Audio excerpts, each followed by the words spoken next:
देशे प्रेम दरकार और राष्ट्रपति शासन चाय। और आज ईमानदारी से उसका उपयोग हुआ होता तो मेरे मुसलमान नौजवानों को साइकिल के पंक्चर बना करके जिंदगी नहीं गुजारनी पड़ती। इस समाज को कोई फायदा नहीं हुआ। और ये भूमाफिया किसकी जमीन लूट रहे थे? वक्फ कानून में बदलाव के बाद अब ये गरीबों से जो लूटा जा रहा है वो बंद होने वाला है। তো আশা করি আপনারা সকলে জানেন আজকে কিন্তু ওয়াকফ সংশোধিত বিল নিয়ে কিন্তু শুনানি ছিল। তো ওয়াকফ সংশোধিত বিল নিয়ে সংসদের যৌথ সংসদীয় কমিটি অন্তত 38 বার বৈঠক করেছে তুষার মেহতা। সলিসিটর জেনারেল তুষার মেহতা বলেন ওয়াকফের সংশোধিত বিল নিয়ে সংসদের যৌথ সংসদীয় কমিটি অন্তত 38 বার বৈঠক করেছে, বহু জায়গায় পরিদর্শন করেছে, 98 লক্ষেরও বেশি স্মারকলিপি পরীক্ষা করে তারপর এটি সংসদের যৌথ কক্ষে গিয়েছে।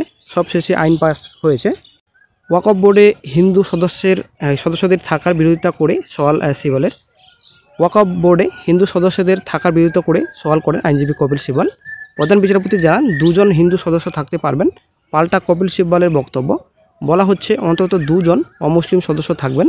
সংবিধানের 26 নম্বর ধারা অনুযায়ী ওয়াকফ বোর্ডের সব সদস্য মুসলিম হওয়ার কথা, কিন্তু নতুন সংশোধিত আইনে হিন্দুদেরও সদস্য করা হয়েছে।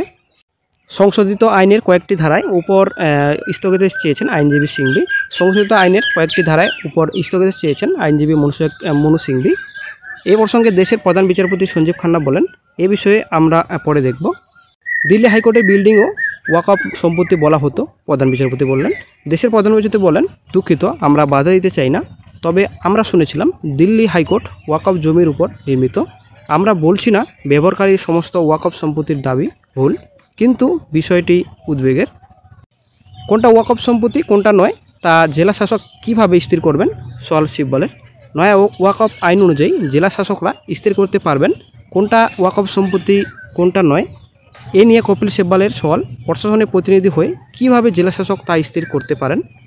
তো বন্ধুরা, আশা করি আপনারা সকলে জানেন সুপ্রিম কোর্টের নয়া প্রধান বিচারপতি কিন্তু হচ্ছেন BR গাভাই। ঠিক আছে, তো 14ই মে তিনি ওই পদে শপথ নিতে চলছেন। সুপ্রিম কোর্টের প্রধান বিচারপতি যিনি এখন রয়েছেন সঞ্জীব খান্না স্যার। বিচারপতির চোখা প্রশ্নের মুখে কেন্দ্র, হিন্দুদের কোনো ধর্মীয় বোর্ডে মুসলিম সদস্য থাকার অনুমতি কি দেবে কেন্দ্র? ওয়াকফ মামলার শুনানিতে প্রশ্ন করলেন সুপ্রিম কোর্টের প্রধান বিচারপতি সঞ্জীব খান্না। আগামীকাল ফের ওয়াকফ মামলার শুনানি। ওয়াকফ আইন নিয়ে কোনো অন্তর্বর্তীকালীন আদেশ দিল না সুপ্রিম কোর্ট। আগামীকাল দুপুর 2টোয় আবার শুনানি শুরু হবে। প্রধান বিচারপতি বললেন, আপনি অতীতকে নতুন করে লিখতে পারবেন না। প্রধান বিচারপতি বলেন, ধরা যাক 100 বা 200 বছর আগে কোনো পাবলিক ট্রাস্টকে ওয়াকফ হিসেবে ঘোষণা করা হয়েছে। এখন নয়া আইন অনুসারে সেটি ওয়াকফ বোর্ড অধিগ্রহণ করেছে বলে সেই সম্পত্তি অন্য কারো মালিকাধীন বলে ঘোষণা করা হবে। জবাবে সলিসিটর জেনারেল জানান, এই ধারণা ঠিক নয়। আইনে বলা হয়েছে কোনো ওয়াকফ সম্পত্তিকে ট্রাস্টে পরিণত করা যাবে, এটি একটি সহায়ক বিধান বলে মন্তব্য করেন তিনি। প্রধান বিচারপতি বলেন, আপনি নতুন করে অতীত লিখতে পারবেন না। অবিলম্বে হিংসা বন্ধ করা প্রয়োজন।